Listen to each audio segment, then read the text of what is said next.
지난 시간까지는 빛에 대해서 배워보았다면 이번 시간부터는 파동에 대해서 배워보도록 하겠습니다. 그림을 보면 노루가 물을 먹고 있는데요.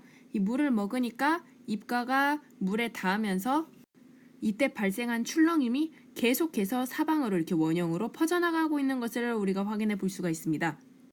바로 이렇게 진동이 처음 시작한 곳에서 점차 퍼져나가는 것을 뭐라고 하냐면요. 우리는 파동이라고 이야기합니다. 그래서 파동의 정의는 다시 한번 이야기하면 진동이 사방으로 퍼져나가는 것이라고 할 수가 있습니다. 그리고 그림에서처럼 이렇게 노루가 입에 대서 파동이 처음 만들어지기 시작하는 곳을 뭐라고 하냐면 파원이라고 이야기하고요. 물과 같이 파동을 사방으로 전달해주는 물질을 매질이라고 합니다. 물결이 퍼져나가는 것 이외에도 우리 주변에는 여러 가지 파동이 있습니다.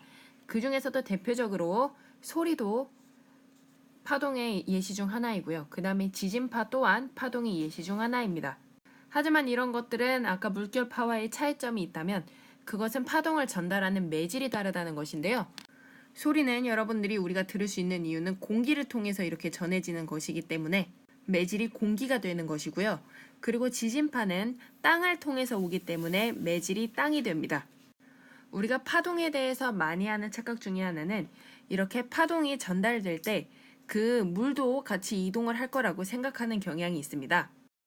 그래서 실제로 쟁반에다가 이렇게 물을 담고 그 중간에다가 한중간에 탁구공을 띄운 다음에 손가락 끝을 물에다가 톡톡 튀겨서 이렇게 파동을 만들어낸다면 이 탁구공은 과연 앞으로 나아가게 될까요? 그렇지 않습니다. 이 탁구공은요, 이 파동이 오에 따라 위아래로 그냥 진동만 할 뿐 절대 앞으로 나가거나 하지 않습니다.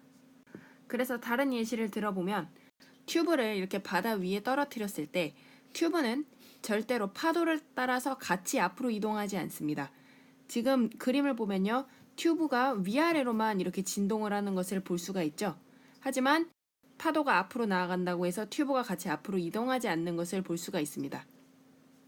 튜브가 파도의 진행 방향에 따라서 같이 이동하지 않는 이유는 무엇이냐면 실제로 그 아래에 있는 물이 위아래로 진동만 하고 있기 때문에 그렇습니다.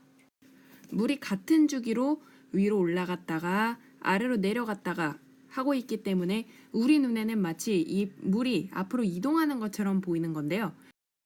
실제로는 물이 앞으로 다가오고 있는 것이 아니라 그냥 제자리에서 위아래로 움직이고 있는 건데 그냥 그 모습이 마치 앞으로 오는 것처럼 보이는 것 뿐입니다. 그래서 정리하면 파동이 앞으로 진행할 때 매질은 파동을 따라서 진행해 나가지 않고 제자리에서 진동만 한다는 것을 알 수가 있습니다.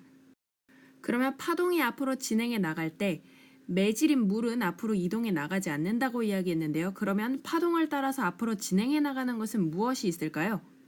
그것은 바로 위아래로 흔들리는 진동이 옆으로 계속해서 위아래로 흔들리는 진동이 앞으로 이동해 나가고 있다고 생각하시면 될 것 같습니다. 과학자들은 파동이 이동할 때 에너지가 같이 앞으로 이동한다고 이야기하는데요.